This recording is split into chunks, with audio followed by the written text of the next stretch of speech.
I've read Marx. I've read Engels. I've read Das Kapital. The world is run by Trotskyists. Hardcore Trotskyites. How great an anti-American Marxist. They're controlled by Trotskyists, as you put it, and these are the most evil, sick human beings on the face of the planet.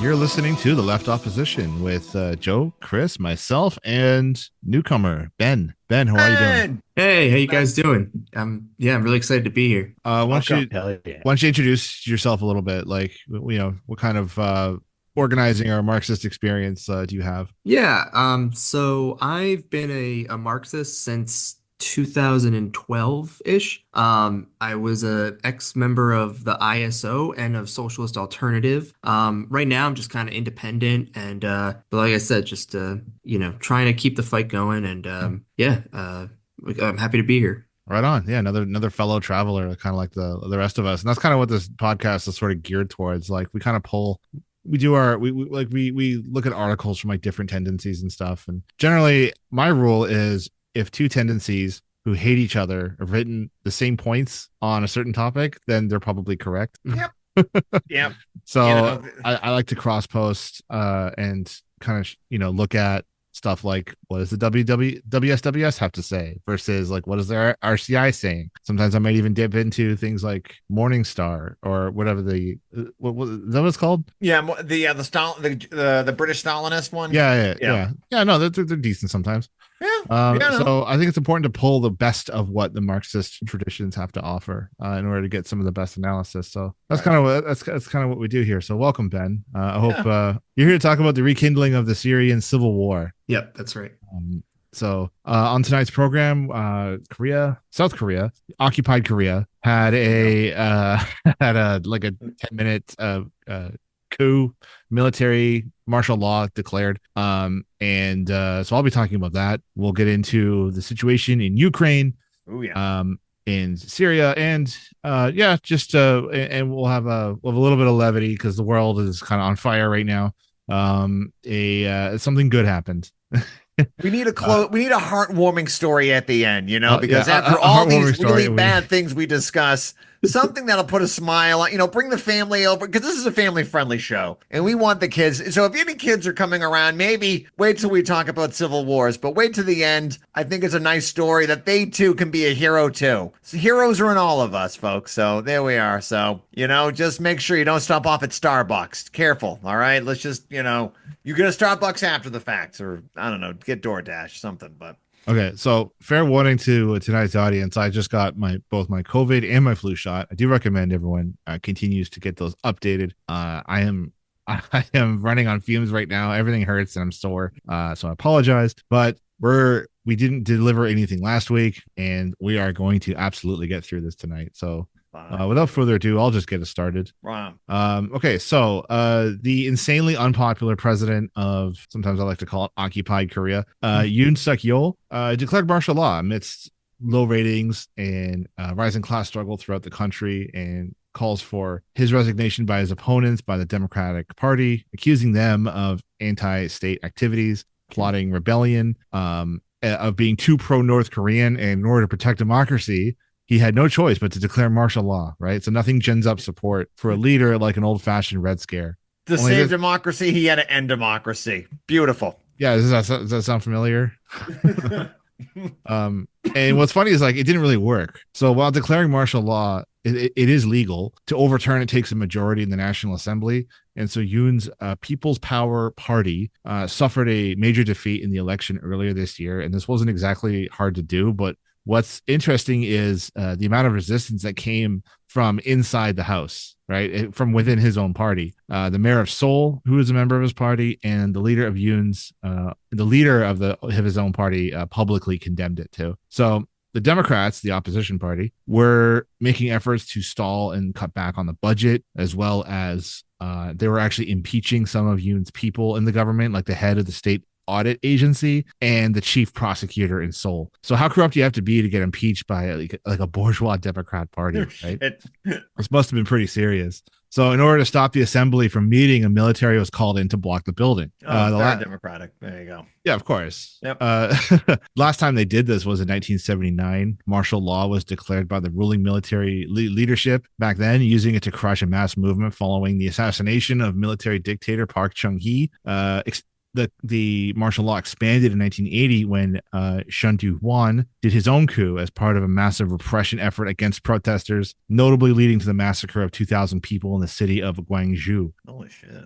Of course, I know this was crazy when I read this. Whoa. Okay. So of course they were backed by the U.S. So under martial law, all political activities are declared illegal, including the operation of the National Assembly, political party work, demonstrations, strikes, protests, and there's also mass suppression of the media. This time, Yoon's budget was blocked by Parliament, and he was trying a desperate adventure for his own self-interest. Additionally, his administration was in crisis from day one, exposing himself as every bit the right-wing dipshit reactionary he accused his opponents of when he first won the election. So unlike what the liberals would do here, whining and complaining that Trump won, right? The South Korean masses actually hit the streets. Hey, who knows? Class struggle has intensified. Several large-scale strikes have been led by the Korean Confederation of Trade Unions. An historic strike at Samsung was taking place. Nationwide doctors are on strike, in addition to other problems escalating under this administration, like rising tensions with North Korea. This is not a union-friendly country, by the way. There was allegations of corruption and, again, like I said, suppressing the media. So scandals with Yoon surfaced recently, too. His wife was accepting handbags as gifts. She was manipulating stocks, meddling in the candidate nomination process of his party. You know, all the usual crap the American Democrats and Republicans get away with. But in South Korea, Yoon enjoys get this, 19% approval rating. My God, that's Richard Nixon level shit. And 58% of the country wants him to resign. He has no mass base of support. He's fighting with his own party, and as a result, he called for a military coup. So as soon as martial law was declared, thousands of people descended on the National Assembly, where they were met with police and military. MPs were arrested, but enough got through, and they were able to vote to lift the martial law. They never would have gotten through if a crowd of working class people hadn't been present. The U.S. was also opposed to the coup, calling for a peaceful resolution of disputes. But they've been backing years of military dictatorship in the South, not to mention their primary role in the division of Korea and the arrest and torture of thousands of communists and trade union leaders prior and during the Korean War. Yeah, US, but also there's how many hundreds of fucking U.S. soldiers in South Korea? 40,000. Like, if we were, if seriously? we were serious about, we have bases there. So it was like, well, yeah, if we're serious about stopping this, it's the same thing with fucking like Israel. It's the U.S. You can just be like, dude, stop, or any number of things is just going to happen to you. And of course, Biden is just like, well, what a peaceful revolution, Jack. Yeah. I mean, the problem is that the United States globally is not, it's weak. Like, it's not what it used to be even 20 years ago. They don't want instability. That's the whole thing. They don't, like, if there was no mass movement, they wouldn't care. Great, whatever. Who gives a shit? They need stability. And this does not make them look good. This makes them look bad. They know they're worried about North Korea, and Russia are now pursuing closer ties. China is, but this is you're seeing the empire getting weaker and weaker. We're going to talk some other articles. The one I'm going to talk about, the Ukraine situation. It just shows you the empire is weakening greatly and other rivals are coming up. So that's why they can't, like I said, 19% you said. That's how unpopular, right? They don't, like I said, they don't care as long as they never problem with dictatorship. Who's going to challenge you in South Korea? But now they're feeling the heat. So yeah, that was okay. So I'll let you go. I wanted to make a quick point too, to bring it back to what Aaron was saying about the trade unions involvement. Like, within hours of that, the trade unions were geared up for a general strike. Like, Oh yeah. like they were ready to go. And it was, I mean, if the coup itself hadn't been so pathetic, they might have actually needed to go on general strike. But the whole thing fell apart so quickly. But it did it just reminds me that like here in the U.S., like this is the militancy we need in this country as well. Yeah. That and it's with the business unions, they're just such a obstacle to something like this, where the union goes out and protects people's political rights, and the whole deal. Anyways, yeah, I thought it was just great. Yeah. Well, I mean, yeah, it's refreshing to see, really. It is, exactly. Yeah. Right. I mean, if I could just say about, like, you brought up the trade unions, like my union, I like the National Association of Letter Carriers. Our union president has gone up and he goes on camera and says, well, the problem is, the company's losing money and we can't, like, all he talks about is how the company's losing money and we have to accept less. He's fighting for there's no one at the negotiation table who was fighting for us. Meanwhile, in Korea, they're like, the government's trying to do some undemocratic shit. Everyone get together. We're going to march on the Capitol. And everyone showed up. That's two different great unions. Like, I need to talk to their leaders and they can come here and help us out because my union needs some leadership like that. Good fucking God, some guts. Yeah, all absolutely correct points. I was actually going to cover that. So the U.S. is in a state of relative decline. It's no longer the big bad bully on the international scene they once were, and we see this with proxy wars across the world. They were relying on South Korea to contain China from the east, and thus destabilization is not in the U.S. interest either. The crowds defied the martial law, and they refused to disperse. They defied the military.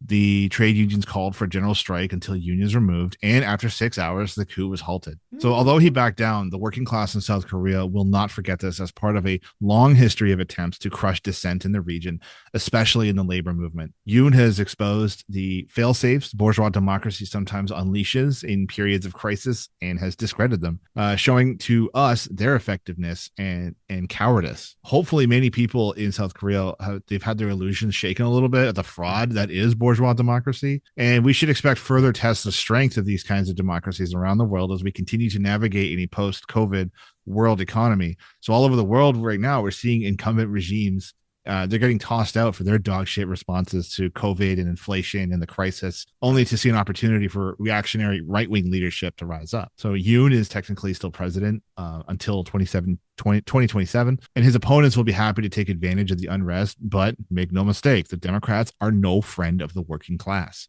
Just like in the US, they succumb only to bourgeois interests. They govern South Korean capitalism and will betray the working class that put them into power in the first place, like they always do. This attempted coup stands as a warning to the world working class, that as the world crisis continues to unfold, autocratic methods of rule are on the order of the day.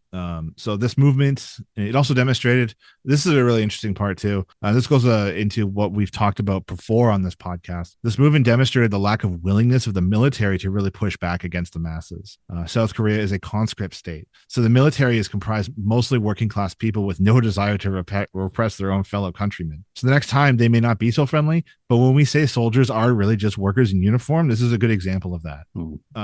And lastly, I want to say that a general strike is a fantastic opportunity to test the might of union leadership, the willingness of the people to fight back. And importantly, this is where workers learn how to organize on a mass scale, right? So in my opinion, reading books in theory all you want, they will not teach you how to talk to workers in the streets and organize in the real world. It takes practice, and a general strike can provide that.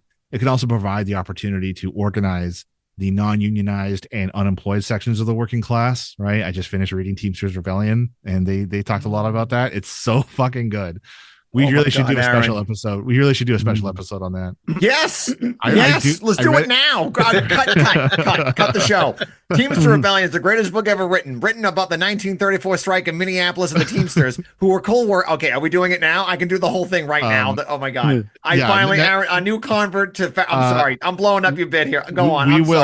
Don't say that word in front of that beautiful phrase in front of me. Without you know what? Maybe next week when you have a minute, let's record a special episode on it. I mean, all right. Yeah, I guess. So, and lastly, I'll just say this: if I could just wish cast just a little bit, the unions in South Korea, they need to be serious and start. they've talked about this before about building a workers' party, and they need to be serious about it. Start building the workers' party, preferably with a socialist program, and begin the fight for a workers' democracy to bring about a genuine change in the relations of production and an end to oppression. Fuck yeah, that's good. If I could piggyback on a couple points you brought up, which are really good. This comes up a lot too, especially with newer, younger comrades, about how we view there's a difference between the soldiers and cops. There is people think, oh, they're both bad. Well, here's the thing. They're not. The police, well, okay, well, you're half right, 50%. The cops are trained to go after us. They break strikes. They escort scabs. They beat the shit out of us at Black Lives Matter protests. They murder women, they murder black people, brown people. They're rapists. They're molesters. They do that. That happened in my state here, Massachusetts, where a bunch of cops, were groomed a young girl in our DARE program. And then anyway, there's a long case in Stoughton, Massachusetts about that. But, and a lot of like really scummy people work as corrections officers who are also some of the worst people there are. On the other hand, the soldiers do not have to directly deal with, they mostly live on barracks. They don't deal day to day with us. They're not really called out for anything really. Again, I mean, usually if they're called out to the public, there's a natural disaster like a fire or a flood. But mostly they're the ones, like, if there's a revolution, we could win them over. And that's the Red Army is that, like, you want to win them over. The police would never join anything at all. Like, I remember during the Occupy movement, there was some, in the early days, some of the cops were friendly with some of us. And then, a couple months later, when they got the order to beat the shit out of us and start arresting us and throwing us off in encampments, they did.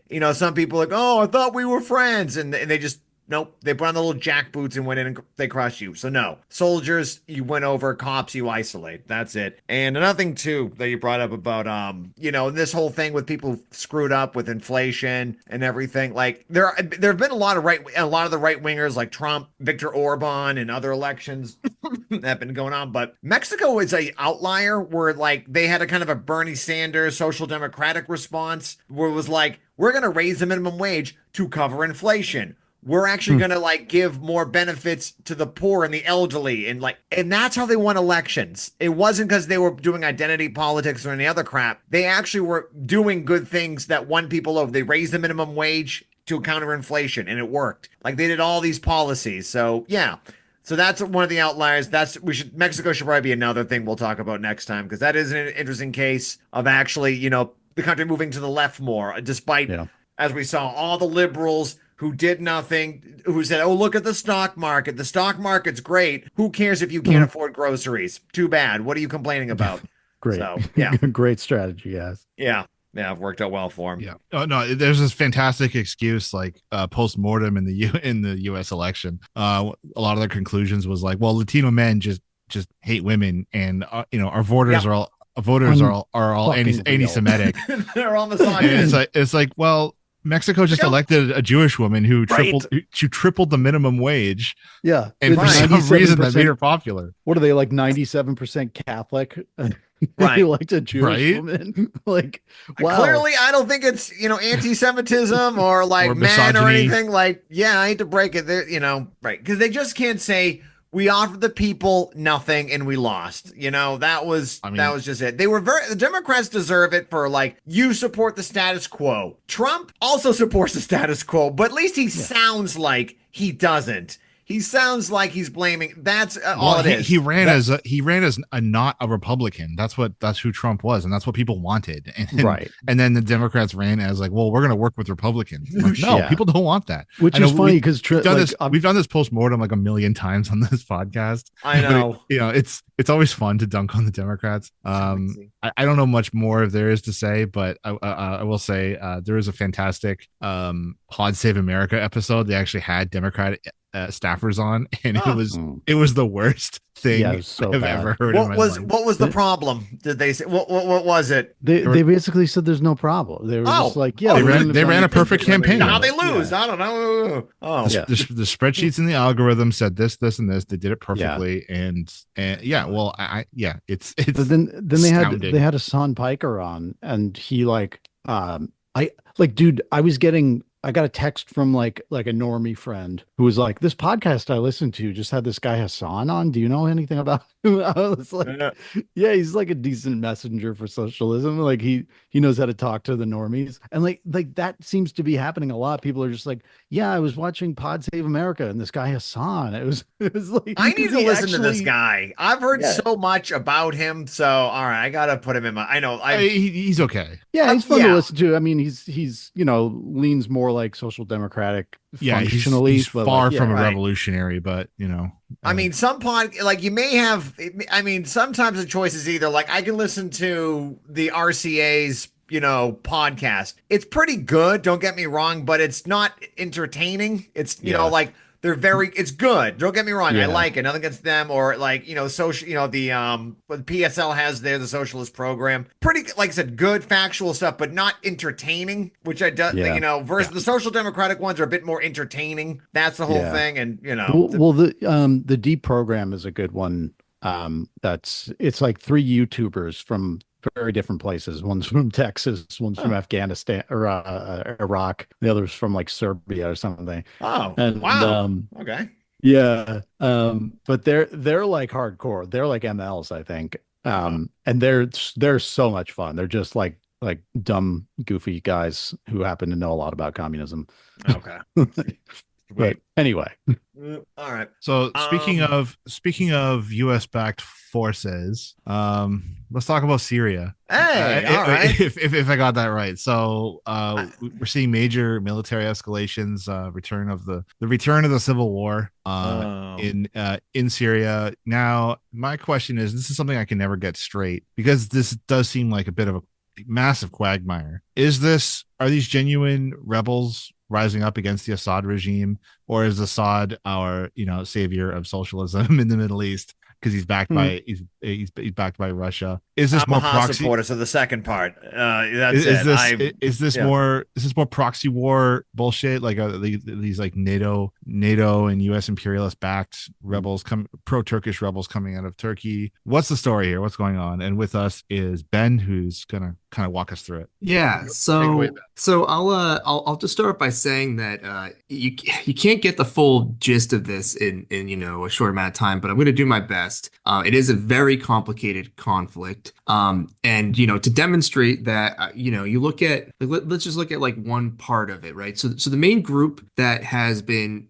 launched this offensive is called HTS, which is Hayat Tahrir Asham. Probably butchered that, but I'm sorry for that. But they're an Islamist group. They were formed from a merger of several other Islamist groups, including the Al Qaeda affiliate, the Al Nusra Front. And their leader also is his name is Mohammed al-Julani, and he is ex-Al Qaeda and ex-ISIS as well. So just to kind of give you an idea of there's also been stuff that there's some more moderate, Islamists too. I don't know. But because again, each of these factions have like this enormous array of subgroups, and a lot of them are militias. It's basically because the whole war kind of like shifted into this almost like militia on militia fighting. Even the government, the Syrian government, they're using basically also like militia groups. I was gonna say that I guess the most high level way to look at it is there's HTS, which is the armed wing of the Syrian Salvation Government, and they've been in Idlib for years. That's kind of their stronghold, which is in northwestern Syria. It's on the border of Turkey, and they've been able to get support from Turkey as well. There's another rebel group called the Syrian Interim Government, which is, and their armed group is called the Syrian National Army. They are very heavily supported by Turkey. They are kind of a mix of different ideologies, but for the most part, they're secular. And they also probably have like a lot of the most official support, but this is where it gets weird, okay? So you have Turkey's the big supporter of the Syrian Interim Government. And they're the ones on the north. They basically had took over land that used to, the land on the border that they have. It's like it used to be run by the Kurdish groups, and then Turkey kind of like invaded in 2019, I believe, and they kind of pushed the Kurds away from the border. And it's important to note too, at the same time that was happening, Turkey was fighting an insurgency with the Workers' Party of Kurdistan. So anyways, sorry, try not to get bogged down, but basically you have these two groups that are supported by Turkey. They're the ones that are kind of making this offensive right now. You also have the Syrian government, which is backed up by Russia. They do control most of the country still, but also a lot of the country is desert. So it is pretty serious for the government how much land it's really lost in such a short amount of time. I mean, this offensive started on the 27th of November, and Aleppo was completely captured by 2 days later by the 29th. So it was just quick. So the government has just, I don't want to say collapsed because I think it's too soon, but like they were just caught so much with out of guard for this, and they have been struggling to kind of find like a place to kind of slow things down, like create a defensive line. But before I get into that, yeah, I just like at the same time as like Turkey supporting these two rebel groups, one of and the U.S. is supporting the Kurdistan, no, not the Kurdistan, the Rojava forces, Right. which are predominantly Kurds, and it's kind of interesting, right? Like you have these two, you have Turkey and the U.S. that are both in NATO. They have proxies inside, and they're fighting each other. Like that is also happening to a lesser degree right now, but there is some like skirmishing going on. Between the Rojava Syrian Democratic forces and some of the Syrian interim government forces. But just to kind of show you just how much of a quagmire it really is. At this point, like no one really everyone's receiving like international aid from different imperialists. So it's really hard to say that there's like a purely like a real progressive force here. I'm going to just give a quick overview too of what the rest of the offensive is. So after the 29th of November, they captured the HTS captured Aleppo, and they then pushed to Hama, which they now took today.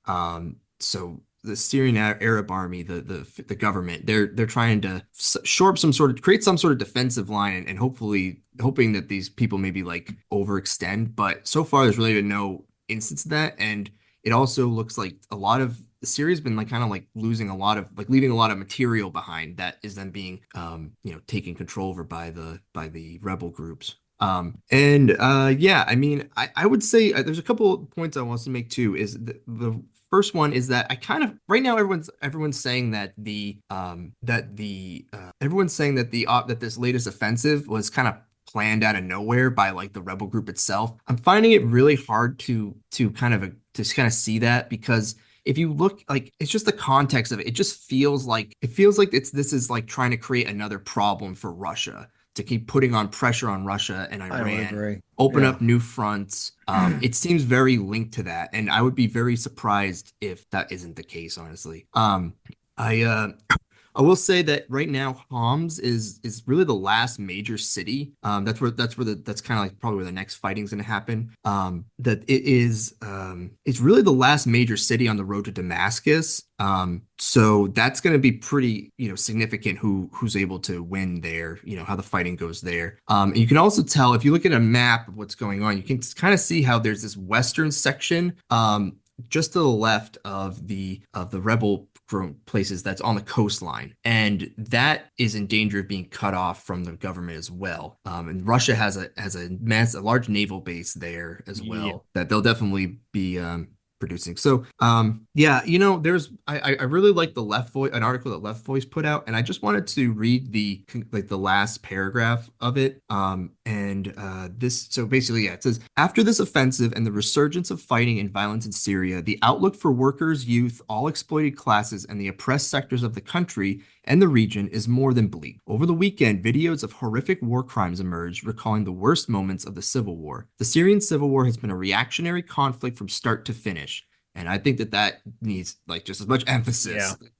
And instrumentalized by regional powers such as Iran, Russia, and Turkey to advance their own interests, and none of the different protagonists in any way carried a progressive agenda, with the possible exception of the Kurdish fighters, who have, however, been partially co-opted by U.S. imperialism. If it is revived, nothing good awaits the workers of Syria and the region. I think, I guess I have I kind of want to see if anyone had any questions about it too, or I appreciate you. I know I kind of Yeah. Anyways, just appreciate being able to talk about it. Thanks. Yeah. I mean, I know that's the problem. It's like, some of the more Stalinist and tanky people already have picked a side, which is, Assad, who's not a socialist, he's not a progressive, he's not any of it. But the real thing is that like arguably I'd say the Kurds are like probably because it's a national liberation struggle that oh God, don't have Jackson Hinkle on the screen, please, Aaron. I don't need, put Hitler on. Someone doesn't make me as angry. But no, there's like the good guy, I'd say it's closest to them. They're fighting for their independence, but unfortunately, they don't have. So during the war, and Ben and I were talking about this off air, but during the war, they didn't have really any. They don't really have an air force. They don't have any heavy artillery. They don't have any means to fight a whole lot. But the United States kind of made a Faustian deal with them, like, yeah, sure, we'll help you, as long as you give us a deal at the end. And like I said, they helped push ISIS out. The Kurds did a lot of it on their own. They'd be like this fortified area, and they knew they'd take heavy casualties trying to get it. So what do they do? They call the United States, they bomb it, they go in, and that's how they advanced a lot. But now the United States is trying to co-opt them as much, even though they fucked them over against Saddam in Iraq in the 80s. Historically, the Kurds have been screwed over by a lot of people, but the Kurdistan Workers' Party are a communist faction in there. Turkey declares them the mortal enemy of Turkey are like the Kurds. So I believe their proxies are just attacking Kurdish land, but there might be a deal where they told Assad, we're not going to attack you. I think, I'm not sure if that's confirmed, but they just want to go after the Kurds. Whereas the HTS one, they're the ones who are going after the government with Assad. But you still have, I mean, you forget ISIS still exists. I thought ISIS was gone, but apparently they have some groups, pockets of resistance in there. But yeah, and also, I think also the fact that Hezbollah, which was kind of a factor in the region, they're now occupied in Lebanon right now, so they can't do as much. Iran right now doesn't have the focus. Russia right now doesn't have the focus. They got some other stuff going on. This is when I think this is when Turkey, United States, and Israel, because Israel still occupies part of Syria on the Golan Heights, they saw an opportunity. They saw weakness. They know there's an embarrassment that they're going to lose in Ukraine. Israel had to withdraw from Lebanon because they were getting their asses kicked by an actual paramilitary force, not just women and children in Palestine. So, this is their, and like I said, they got to shift, and this was quite the time to do it. And plus you have Assad who's pro-Russia. There was a ceasefire between Russia, Turkey, and Assad in the north, but I guess that's over with now. But anyway, but like I said, I think they're just attacking the Kurds, so it's very much World War I sounding. It just seems like, it's like trying to Austria, Hungary, Turkey, Germany, and like all these different, it sounds like World War I, and it's hard to keep. But the problem, and the article gets the point right at the end, there's no one really that progressive. And like they just say maybe the Kurds. Besides the Kurds, Iran's reactionary, Turkey's reactionary, Assad is reactionary, Israel is reactionary, genocidal right now. Like, yeah. There's no one to cheer on, but if you had to cheer on someone, yeah, because they're more anarchisty kind of there's an influence within there. Women are treated as equals. Women are fighters down there. Like, they led a lot of the fighting. So Kurds are probably the good ones, but unfortunately they lack the weaponry to really put up much of a fight. That's why they kind of have to rely on the United States. But it's a very complicated, and this just happened. Like I said, I don't think any of us saw this coming. I think all of us were caught by surprise. There was no, remember the build up to Russia, Ukraine, there was this long conversation. Oh, are they going to invade? Are they going to go? Is it going to happen? There's a buildup. No, there isn't. And then we saw some opening shots like, oh, maybe this is just a flex. Maybe this is just a few. And then no, this is just out of nowhere. Really. I can't believe how much they gained this quick. Impressive. But yeah. Yeah, I would say also just one thing to add in there too about the Kurds is that we all remember when they when the Kurds went up against ISIS in northern Syria, and they, pretty serious resistance, and they were able to turn them back and really did a lot of fighting against ISIS. There was the armed group then was the YPG and the YPJ, I believe. And they definitely at that point there was a very strong anarchist perspective. A lot of Murray Bookchin is kind of the theorist that they've cited a lot. And that kind of started to shift when they did, because they formed the Syrian Democratic Forces afterwards, after they had already driven ISIS back. And it just felt like that group is a little bit more institutionalized in a way, and definitely more like they wanted less radical Kurds running things. The SDF is the more like, oh, okay, guys, settle down, let's be responsible, more liberal. Yeah. So I think it's important to remember that like the Kurds aren't some monolith, right? There's a lot. I mean, we could go even deeper into detail about that, but how many factions of different Kurds groups there are. But it's important to keep in mind that the Kurdistan Workers Party is primarily in Turkey. The YPJ and YPG are definitely have more of a radical bent. But the Syrian Democratic Forces, unfortunately, they've kind of aligned themselves with some of the more like pro-US Kurds. Like they're in northern Iraq, the Kurdish groups are mostly pro-US as well. Or I don't know, maybe pro-US is the wrong word, but just they worked together well in Iraq during the war, during the Iraq war. Like there's been a good relationship between them, and also the Rojava forces have allowed the US to build military bases in its region, and also to extract oil from that region as well. So you know what I mean? It's frustrating because they do have a lot going for them, but until they are able to really sort that out, and really find some sort of way to push back on some of that influence that the US is having on their movement, because the US has backed the Kurds before and they always bail out. They've been very fair weather friends historically. Let's just put it like that. Very much. You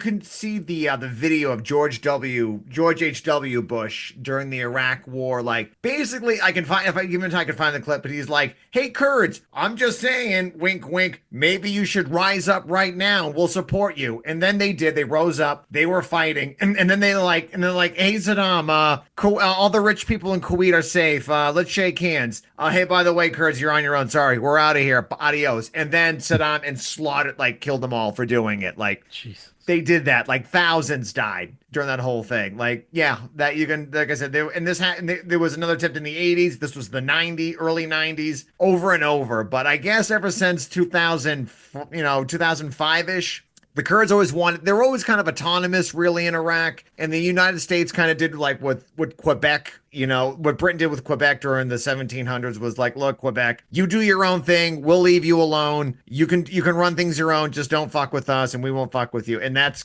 they had a hands-off approach. And that's why I think it kind of worked with them. So, which is unfortunate because, like the United States is fucking literally milking your country dry of oil to pay for it. So.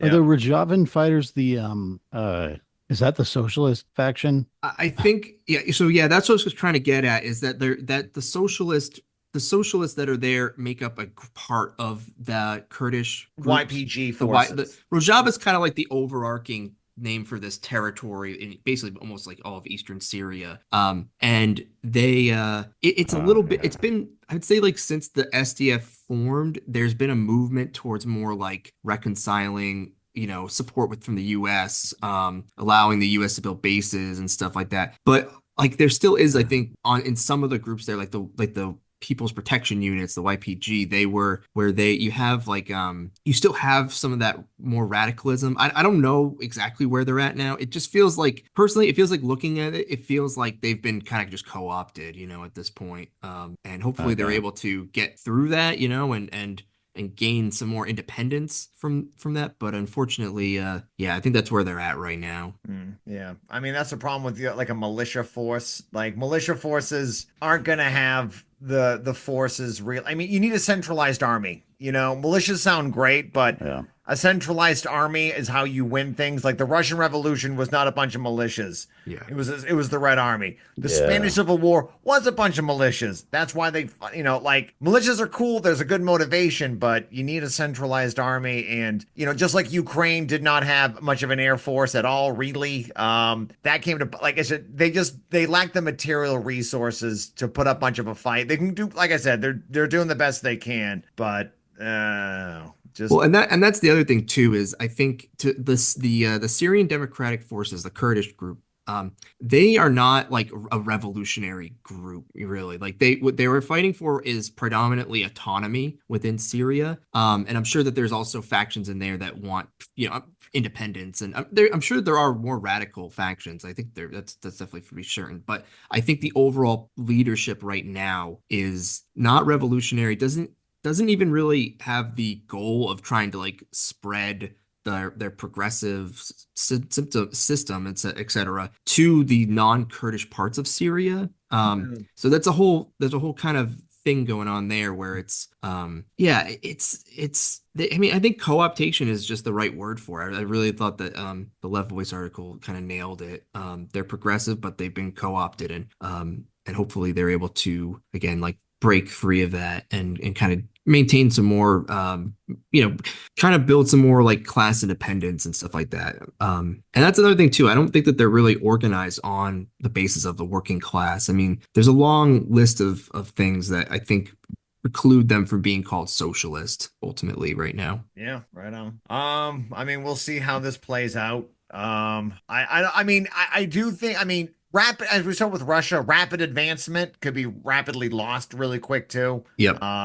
Like I said, I guess their force is like over 100,000, the HTC one, which I just don't know how the United States did. The United States must have known something. I mean, obviously they're watching the area with satellites and everything, but I don't know. I mean, seriously, it just seems a little coordinated. They both struck at the same time. What a coincidence. And also again, like this contradiction, I'm going to bring it back up again, just this contradiction of where the US and Turkey were two imperialist groups that are in the same military alliance, are basically funding different groups to fight each other right now.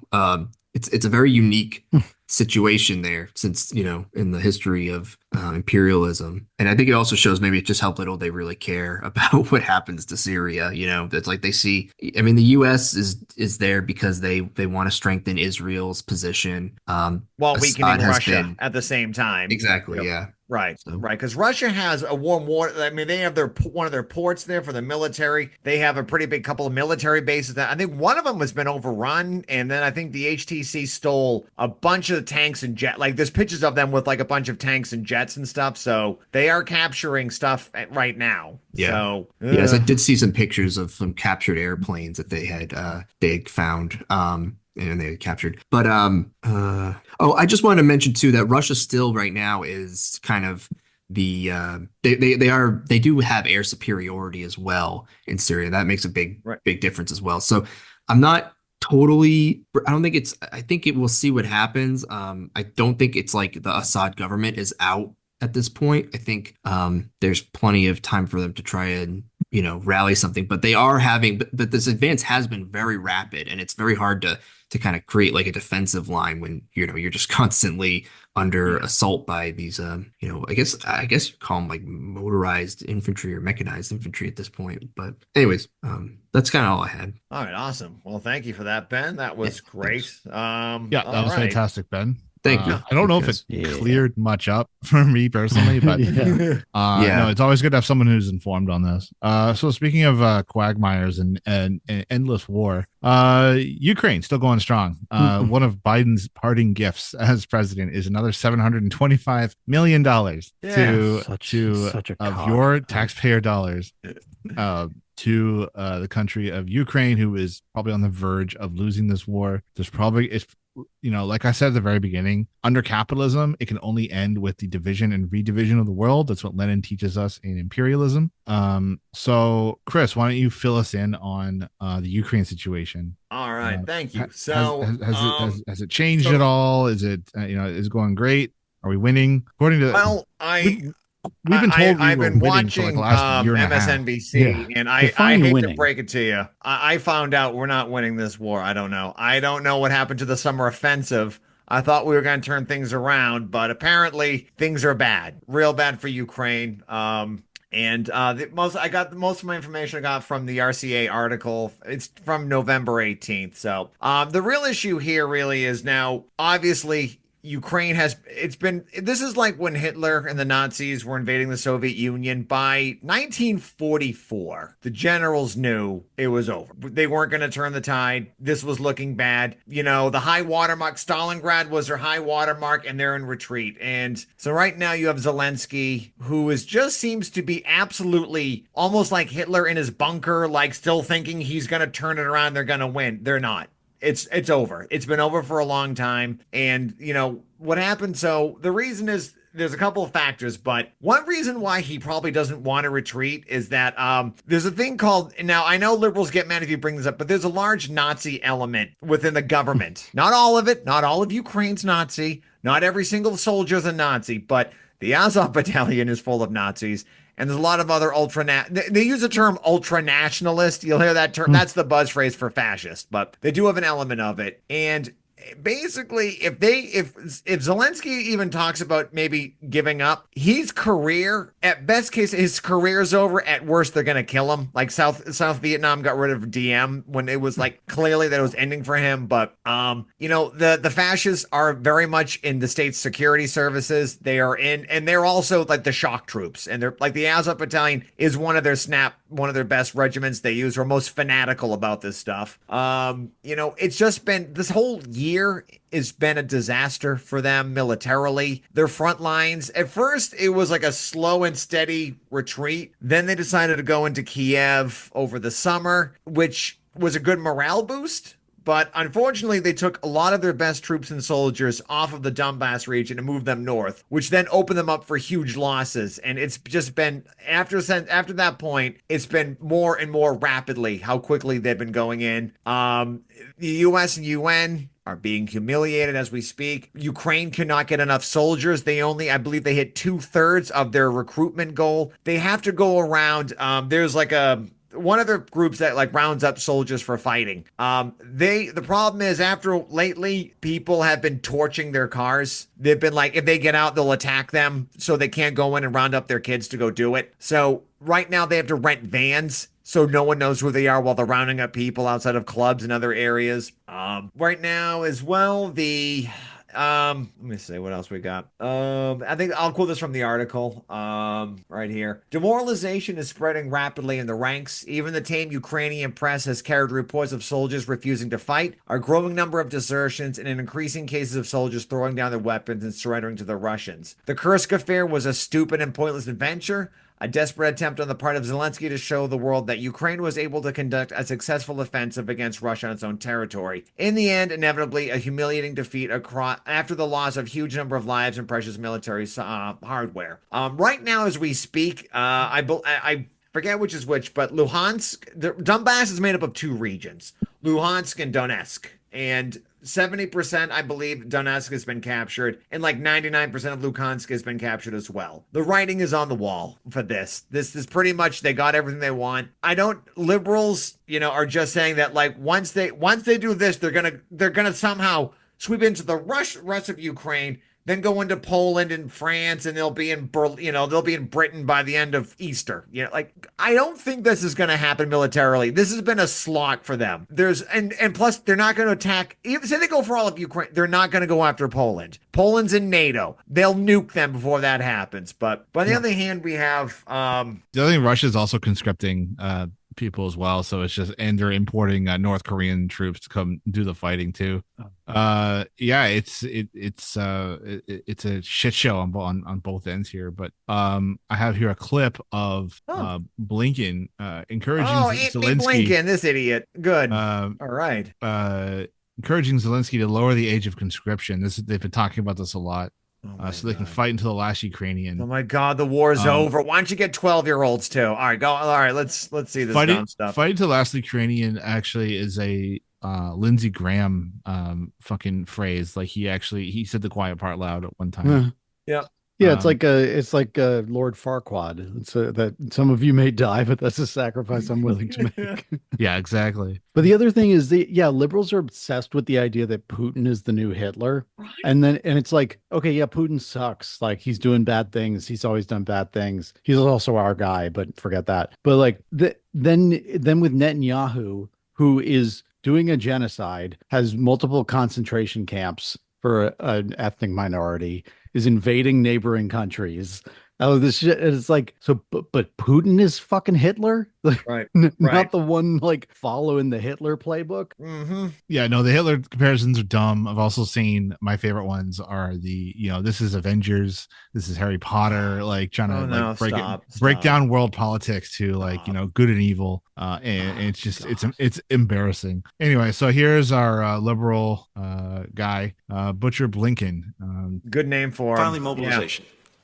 This is critical because even with the money, even with the munitions, there have to be people on the front lines to deal with the Russian aggression. Ukraine has hard decisions to make about further mobilization. There it is. Ukraine has hard decisions to make about further mobilization, which means do we train 16-year-olds? Like there are no young men left in this entire country. The war is over. You lost.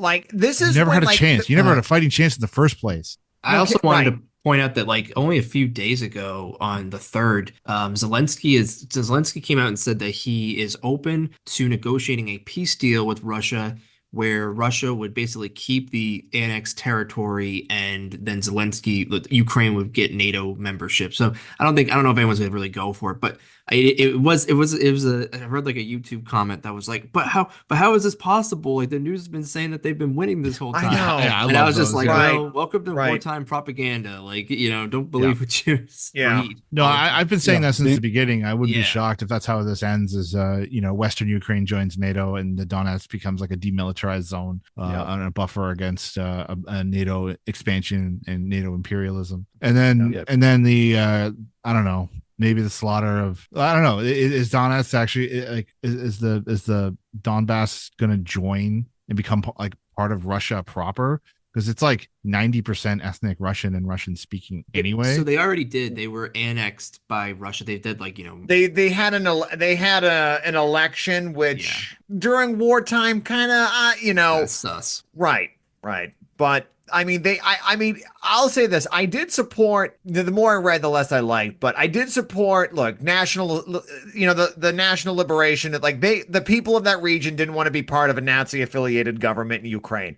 Early on, I'm like, that's fine. They had their 2 separate republics. Okay, that's fine. Yeah. But what happened was Russia basically started a lot of the kind of the more, there was a good socialist leadership kind of in there with some other, other groups in there, but those leaders either died in the civil war, because everyone forgets there was a civil war between 2014 and 2022 that never gets talked about, but a lot of those leaders got killed. And then the ones that were left, Putin kind of, made them disappear in a weird way, and they died, and then pro-Russia people came in. But, I do support, if they were autonomous, I'd be okay with that. But, if we can have an actual election that's actually neutral.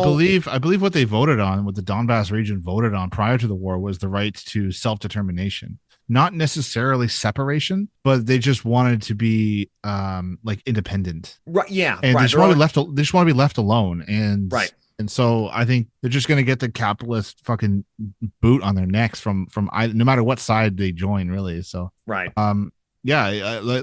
Syria, this is a shit show of a situation, and I don't blame anyone for fucking leaving. But it's tough. But I said this from the beginning, and this is where I see this going. Under capitalism, we'll have a Western Ukraine joining NATO, a demilitarized zone at minimum in the Donbass. Something like that. I wonder, but I mean, that area will be Russia if that's how they're going to go with it. They won't be independent. So Russia, it's just, I don't know. Sorry, I'm getting over COVID, so this happens a lot. Oh Jesus! Yeah, we're all dying tonight. No shit. I know we're all doing great, and this is a couple of weeks ago, COVID. But I would also just wanted to quickly add in something on that too. It's I feel like it can be very unsatisfying answer when like you're looking at a conflict and you're like, okay, who's the good guys? And like you realize, wow, these people all have pretty severe problems and there's really not much good to go around. And but I think it speaks to the unfortunately to like the kind of period we're in right now where, post-Soviet collapse and basically, in a large part like the, left around the world is severely weakened. We're slowly, I think, regaining some strength again, but it's slow and it's hard when there isn't a group that's like championing socialism, you know what I mean? But I think the least we can do is just be honest and just say what's going on, and also, you can kind of propagandize that around that too. Like this is what's happening in this world when it's right-wing nationalists fighting other right-wing nationalists. This is what happens. Wars happen and a lot of people get killed. Right. Right. Exactly. I like how this article ends here. And right to the very end, the same clique of failed politicians and criminal adventurers refusing to admit their mistakes insist on prolonging the agony for as long as possible. And naturally, the victims of that agony are not themselves, but the unfortunate people of Ukraine. Right. Those who suffer, the Russian and Ukrainian working class, they're the ones who are going to be killed, dying. Yeah. So Raytheon can make more money next year. So Zelensky can pretend that they're winning a war. Like there's no, like I said, they're not fighting for socialism. There's no socialist anything. I know a lot of those the blue and white tankies are the quote unquote socialists, like the DSA types who support sending tanks to Ukraine. So we call them the blue and white tankies. Thank you, Doug, for that one. But like, they're trying to like compare like this is like Vietnam or like the Spanish Civil War. There's no progressive elements really in this war at all. None. There's like what Ben said, you don't have to pick a side. You can just say, look, my thing is just, I want the war to stop. That's what I want as a socialist. And then I want the soldiers to turn the guns around the people that send them there in the first fucking place and go after them. That's what should have been done. That's the socialist response, in my opinion. Stop the war and the war's at home. Take them out. They're the ones making you die. So, fuck Putin, fuck Zelensky, fuck NATO, fuck Russia, fuck them. All of them. There's no good side on that, So, all right. But, and also the other thing the article pointed out too was that also Biden, for no apparent reason other than his party lost, they kicked him off the ticket because clearly he was not fit at all to be running for president at all. Like, he should have been a one-term president. I'm just not saying, remember, the Democratic Party is not our party. I'm just meaning it from strategic view. He shouldn't be running for office. He had no business running again, but he ran again and now they lost and now he's all mad. And now he's authorizing Ukraine to do long strike missile attacks into Russia, which in response, Russia launched insane weapons back at them. I know if we had some military hardware people that I could talk about some of those military strikes that, Russia did with ballistic missiles, but this is just dumb. Like these kinetic weapons. Oh my God. Have you seen the video? That go at like Mach 11. Yeah. Like it's insane. Yeah. And then looks Putin was like we have weapons. We have weapons you have never even heard of. Right. And I think that should have been the death knell of Zeus throwing war. down lightning bolts from the heaven. This is what it looked like that. Some of those weapons at Mach 11. It was insane. Like this is Russia is going to beat them. It's not a question of if, it's just when and how badly it's going to go. But and this is a result of the military that they inherited with the collapse of the Soviet Union. Right. So So I think Biden just did this for no stupid reason, like other than just fuck Putin, fuck Trump. I don't care. We're just going to do this. And Putin called the bluff and started just obliterating other areas with his super missiles. Like the Democrats are warmongering and the Republicans also warmonger with Israel too, like, in Palestine. So, this whole thing that Republicans are anti-war, they're going to arm that genocide just as much as Biden, please. Yeah, but like not fucking Trump supporters don't pay any attention to that. Right. No, that's different. Yeah. Exactly. Yeah, it's so fucked. I've gotten into this conversation with Trump supporters a few times, and it's like, man, like you're really pretty close to like correctly pointing out the problems, but I promise you, Trump is not going to fix it. Right. He's not going to make you rich. He's not going to get you more money in your pocket. It's not going to get any better. It'll just either stay just as shitty or it's going to get worse. And I'll tell you this, spoiler, it's just going to get worse. So I hate to break it to you. The rich are going to do fine. They're going to do better than last week. They're going to be doing better with Trump. They would have been doing better with Biden, with Harris as well. I'm just saying. Oh my God. So, all right. So that's just my little piece on the Ukraine situation right now. So, all right. Speaking of rich people who need to die, Oh, Let's go. all right. All right, folks. Okay, parents, bring the kids in for this. This is the one we really want to. CEO. Now a lot of doom and gloom, and we're gonna just up the ante a little bit and give you some good news. All right, so here we go. So I want to get into some dumb takes about this, but yeah, but if you're listening to this by now, you have heard of the CEO Brian Thompson of United Healthcare was gunned down by an assassin in like basically broad daylight in like Manhattan. Truly astounding. Official motives remain unclear. But there's like 32 million suspects who are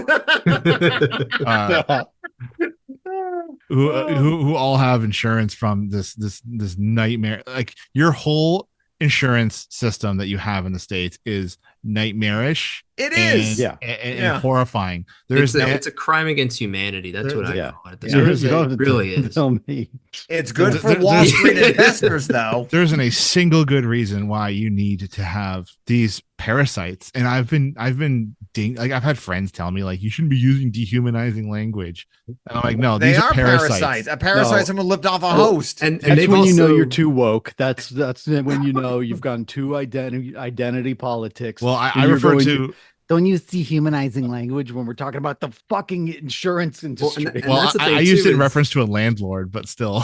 Yeah. that was one thing too. Like, but these guys like are dehumanizing their customers every single day. You know what I mean? Like, oh, this is just dollars and cents. You know, this isn't someone who's having a chronic condition that they now can't get treatment. Right. Yeah, and that's the biggest thing to be like gleaned from this situation, I think, is that, you know, people will say, oh, well, but violence is bad, and like, oh, you know, you shouldn't support someone dying or whatever. And it's like, yeah, I'm never gonna like condone random acts of violence. Not that it's random, but you know, it wasn't random. No. But like, I'm never gonna condone that kind of thing. I'm not gonna condemn it because I like. You know, I understand, but I'm not going to condone it. But it's like, okay, the thing we can actually glean here and use as a teaching moment is that people get upset about you know, very visible violence like this. But then it's like, okay, you are completely unaware of the constant violence of the system. Right. The capitalist system in general, but then, you know, we're talking about health insurance. That's an acute, like, it is parasitic. It literally, these are corporations that exist only to extract money out of doctors and patients when doctors and patients could just fucking connect without these health insurance companies. So that's what you got to explain to people is like the Engels concept of social murder. That's what's fucking happening with health insurance every goddamn day. So yeah, it's like, I'm sorry that people are uncomfortable if we like laugh at this guy who got shot, but because it's like we're being so ground into the ground right now with the world crisis, with inflation. Nobody can afford to fucking live anymore. Everything is getting worse. Everything is getting more expensive. God forbid we get some little glee because there's a little bit of justice has been carried out. Right. Look at this. Yeah. So this is a claim denial rates by insurance company. United Healthcare is by far the heaviest. 32% of their claims are denied. Yep. And this guy made like $23 million a year, living off of what? Like, we are paying. People think that money comes from. You're paying him to do nothing, to deny you. The company saves money by screwing you over. That's capitalism. What if the fire department ran the same way and they're like, hey, everybody, just to let you know, there were 23 house fires. We only put out 12, and we made all this money. Look at that. We saved you $8 million. Like, you'd be in, like, what the hell were you?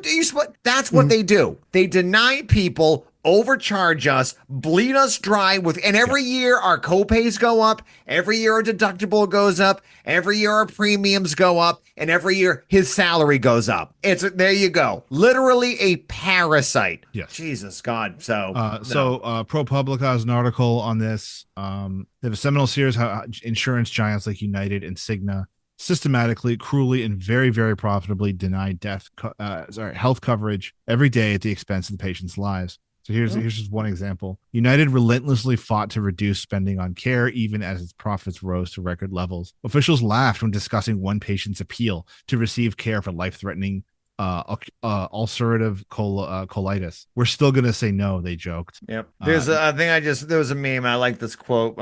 It's important to lead your life in such a way that when you're gunned down in public by an anonymous hitman on a New York City street, the country at large doesn't react like the Ewoks watching the second Death Star explode. Yeah. I mean, right? As of recording, I think there's like 50,000 laugh reacts on their face. Right? Everyone, I need to go on and laugh react too. Yeah. That's how much everyone hates these people and the corporations behind them. And let me just be a socialist for 1 minute on this too. And Trotsky was right.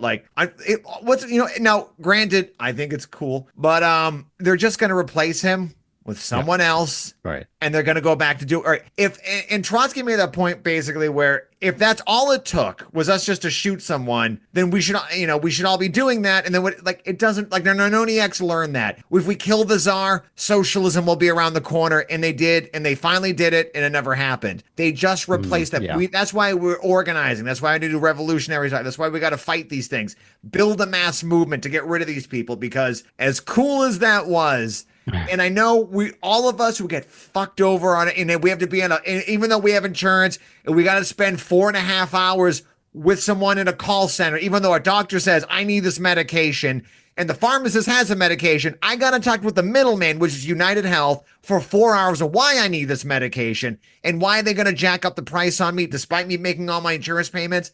I get it. It feels good to have a win like this. Yeah. So I understand, but they're just going to replace him with some other parasite and the system's going to continue, but that's all. Right. Yeah. It's, is that the Trotsky piece, why we oppose individual terrorism? Yeah. He wrote 1911, I believe. Yeah.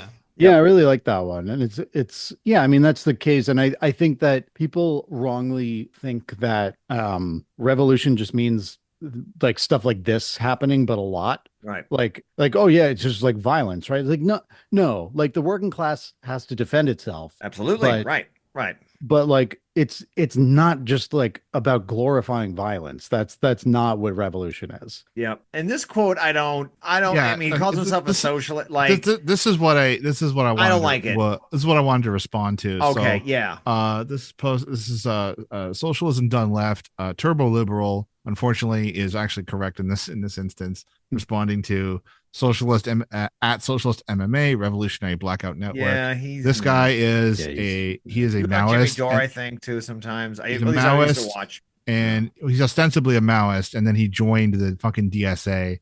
So that's a testament to how much this guy fucking understands anything. Yeah. Americans are slowly realizing the most efficient way to resist the capitalist class, he says. No, there is nothing efficient. There's nothing right. There's nothing productive about this. Yes, it's cathartic, don't get me wrong. Right. This is not going to get you healthcare. Right. Exactly. Sorry, they're just going to replace the system is going to continue. Cool. Don't get me. It's like if a Nazi blew himself up with dynamite. Cool, but good. One less fascist in the world. Right. One less CEO, and maybe they'll think about changing policies again. If anything, I kind of hope more CEOs get terrified to fuck people over in general. I hope that, but that's just all we get. We get to hope. They'll just get more secure. They'll get more Blackwater security that you and I pay for. The company will pay for it, which is our fucking HMO money. Yeah. But, and there's going to be a nationwide manhunt for this guy because you killed a millionaire. Yeah. And so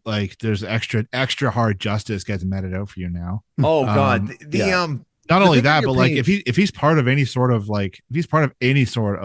of organization, which I doubt he is, but if he is, the state's just going to come down on that even harder. Right. I had a conversation with a coworker. He asked me what are your thoughts on blowing up a pipeline? I'm like, I think it's the dumbest thing you could possibly do. Right.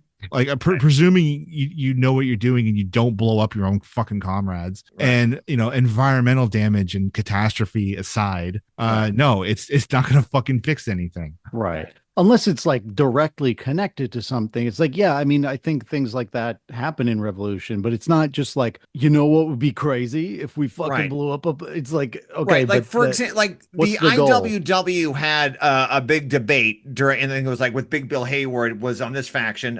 Dear FBI, I'm just talking about hysterical I'm not really talking about it. Anyway, but like, if This is there's a a video strike, game that we all should like. we engage in sabotage? Should we actually destroy machinery during a strike? So even if they bring scabs in, the scabs can't do anything. That is maybe destructing private property during a strike. You know, it's kind of like saying, well, I'm going to boycott this store because they're non-union. Well, that's not going to mean anything. If you say, hey, these workers are on strike, I'm going to boycott going to that store, and I'm going to tell everyone, that's effective because you're engaging in it. Like I said, there's like, and what Joe was trying to say too, I think, was about like, you know, in certain situations, it makes sense. If we're fighting a civil war against neo-Nazis in America, yes, you might want to blow up something of theirs in a civil war because that's how civil wars are fought. You know, you have to blow stuff. I mean, that's a war. You know, you're not going to win a war by not doing it. But the thing is now, I like the thing that you have on screen by the SDL. And he said, spicy jokes aside. This is the liberal I was talking about. I really don't like this guy, but he's actually correct. They got this right, and I'll just read it for the fans here. Spicy jokes aside, socialists should not promote political assassination. Every wave of leftist political violence in the U.S., 1, did not work at all. 2, shifted people right, and 3, legitimized state suppression against us. Adventurism terrorism is a failed strategy. That is 100% correct. Number 1, there was the strike. This was an anarchist who did this during Emma Goldman's guy, Alexander Berkman. There was the Homestead strike in 1899. There was this bastard of a leader involved in the strike. He got a gun, went up, and shot this guy named Frick 3 times. He lived. He came back to work 3 days. They viewed him as a hero. They lost popular support, and they lost the strike because of that dumb shit. Even though the strike, you know, you can't go, you can't, if you're going to do, you know, don't miss, just saying. But like, that didn't work. Violence, I mean, like I said, the George Floyd protest, you know, I mean, granted, there was Lupin proletarian elements in it that like robbed a store and killed a security guard. And that's all you ever fucking heard about too. These people were not connected with it. The burning, I'll just say this too, I'm choosing my words carefully. The burning down of the police station is viewed by the majority of Americans as being a good thing. That's burning down a building. But, you know, like I said, during the chaos, whatever, a bunch of Lupin people shoot and rob a security and then rob a store. No. And that's how the movement gets painted on. So violence in certain situations makes sense. Other times when it's just randomized, that's it. But yeah, so that's a good point. Very good. Sock done left. Nice job. You got it right. So yeah, that's what I had on this dude. It is, you know, adventurous terrorism. It does not work, but that also does mean it can't be extremely funny at the same time. Oh, I didn't say it was fun. It's funny as shit. That's the funniest thing I've seen all month. Are you kidding me? Yeah, I think that's like how I said, Trotsky, that's how Trotsky ended the piece. Although it is very funny. I think it was. He did something like, "All right, cool," but it doesn't work. I think it was long. If you want to sum it up, cool, but it doesn't work. That's all it is. You know. And I am enjoying the memes that are coming out of it. It's like one guy's pointing at the Ocean Gate submarine. He's like, you know, this is great, but I like this. And it's just it's the fucking guy with the gun. Yeah, you know, it's that's all I had to it's say one of on those it. things. It's kind of like you know, I don't know how much of a 1-to-1 we can draw with like Hamas doing October 7th or whatever. But like what was I saying? Oh my god, fuck. Never mind. Wait, hold on. Let me do the Trotsky quote because I think Joe was onto something. And this is the last act. So this is, it's a short read. Please, if you're going to read one short thing by Trotsky, read this today. It's Why Marxists Oppose Individual Terrorism, written November 1911. In the last paragraph, if we oppose terrorist acts, it is only because individual revenge does not satisfy us. The account we have to settle with the capitalist system is too great to present it to some functionary called a minister.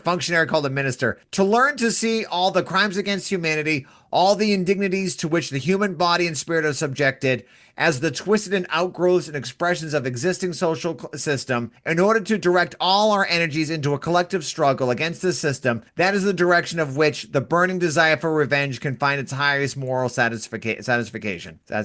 So that's the whole point. We're going to take all of you. Don't worry. It's not one by one, buddy. You're going to wish you got shot. All right. That's all I'm saying. You're going on trial. So, or hey, you know, if they want to become workers. That's can always fine, right? change. They can just your choice is jail and hard labor, or you can work at your own you get to work laundry at your own hospital. It's your choice. Yeah. CEOs. There was one general in the Russian military. He was a general and he was a noble. He actually switched sides to join the Red Army because he was like, he loved his men that much. And he's like, look, if this is what my men need, I'm going to join them. And like, he literally fought, he died in battle, but for 2 years, he was one of their best it was, like I said, I forget his name, but real dude who, like I said, he's cool. That's the guy you want to go for. He betrayed his class and joined up with the soldiers to fight against the White Army. So every so often, there's a real one there. So, yeah. I will say, we don't necessarily know that this guy was a customer of United Health. I mean, like I said, the motives are obvious, but we don't know if that's what it's just speculation at this point. Right. There's another thing here. Casings had name of his book, so this wasn't random. This was. Has that been confirmed? Because that sounds fake. I don't know if it. No, I think it is. I think it is. I think so too. I mean, it's at least pretty widely reported. I mean, like there's a lot of fog in this moment right now, but I do know that here's an article from CBS News. United Health says Change Healthcare cyber attack costed $872 million. So United Healthcare has been making large crypto payments to ransomware gangs all year. I gotta wonder if it's related. Basically, like some frustrated IT guy is like, I told you morons to stop clicking on phishing emails, but you wouldn't listen. Oh my god! I can relate to that so much. That's it. There was also that could be it too. The fucking they have some like fucking AI program now that decides who to deny claims to, and it denied like 80% of claims or something. Like that's why they were so high this year on that chart. Oh my god! Yeah. But yeah, what I forgot to say before was what do people expect to happen? Yes, it's like that's the thing. That's like the parallel I draw with Palestine, and it's like I don't know if we can say like was October 7th like a random terrorist act that maybe wasn't productive in the long run, or is it because we're talking about Palestinian liberation now? I don't know, but like at the same time, it's like well. What do you fucking expect these people to do? Like, yeah, exactly. You can only cage people in a fucking for so long, and then poke them with a stick over and over and over again. Right. And it's the same as the U.S. Like the United States flag should just be a fat capitalist holding a worker upside down by his ankles and shaking all the money coming out of his pockets. Right. That's what living in America is like. I'm looking at a New York Post, which they're the ones saying that the Assassinated Bears Erie book condemning insurance companies. So yeah, that's where it came from. So it's somewhat seemed to be confirmed by the New York Post. Yeah, Forbes saying it like it's yeah. I don't know who's like the book was like delay, deny, defend or something. Yeah, that was someone writing about the insurance industry.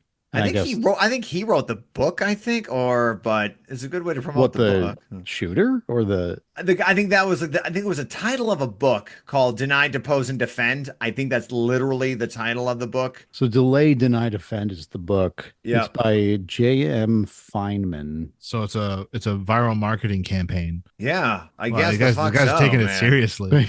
Yeah, wow, I gotta buy I gotta buy the book. I gotta help this guy out. Damn, dude. Yeah, well, so it's. I mean, is it a recent book? I don't think so. Yeah, it's 2010. This book came out. It's Delay, Deny, Defend: Why Insurance Companies Don't Pay Claims and What You Can Do About It.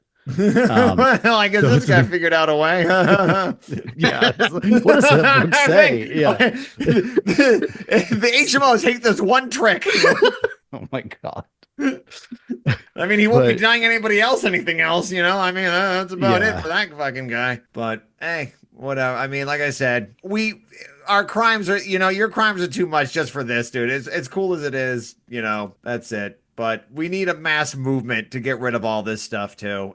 But the problem is that I think people just feel there's no hope right now. Yeah. If you believed in the Democratic Party, or say you're in the Green Party, or you're like us, it feels pretty fucking hopeless. You see Trump, you see the rise of the right, you see things are getting worse. Inflation's going to get worse. When these tariffs come in, they're going to everything's going to nothing. There's no hope. People who are hopeless, And if this guy had a medical condition, they saw a family member probably get denied important health care or medicine, or this is the snapping point where what's that Kennedy quote, which is kind of true. Those who make peaceful revolution and, don't make that happen, makes violent revolution inevitable. That's what's going to happen. People are going to start doing this shit. Interesting thing for Kennedy to say, given what he did to Cuba. Ironic, I know. There's a lot of people. There's a good quote by Andrew Johnson, who's a piece of shit of a president. But like, I read a quote by him recently. I'm like, wow, that's really good. Fuck everything he stood for and what he did with the ex-Confederacy. But good quote. I mean, Hitler did one thing right in 1945 in a bunker. I'll give him that.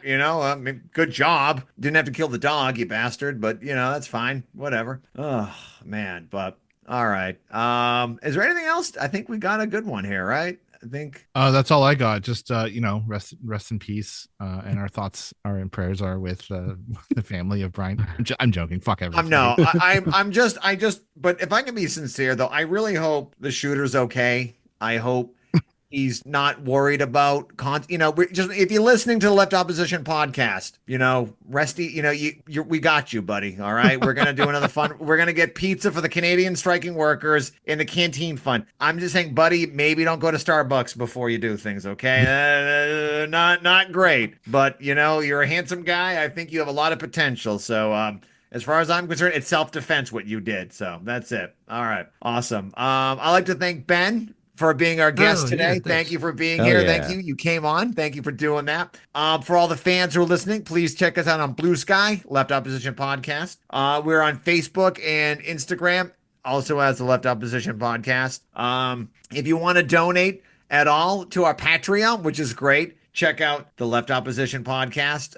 We're on Spotify. The MySpace thing's slowing down. We're going to figure that out eventually, but so if you can go give us a 5-star review, we'd greatly appreciate it. Hopefully we can win over that 3-star guy that called us occasionally funny. That's okay.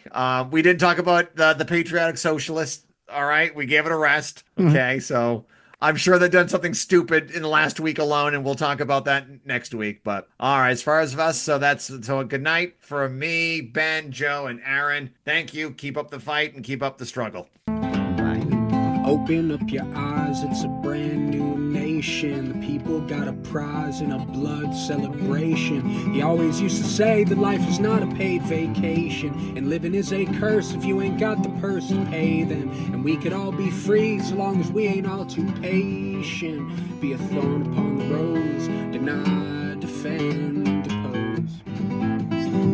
Yeah, he turned like a worm, but he looked to the graveyard. But guns got a way of hitting hearts no matter how hard. Wishing he'd applied for that bulletproof credit card. Should have saved the money in the Roth for a lucky star. Now he's on that lonesome Jordan road.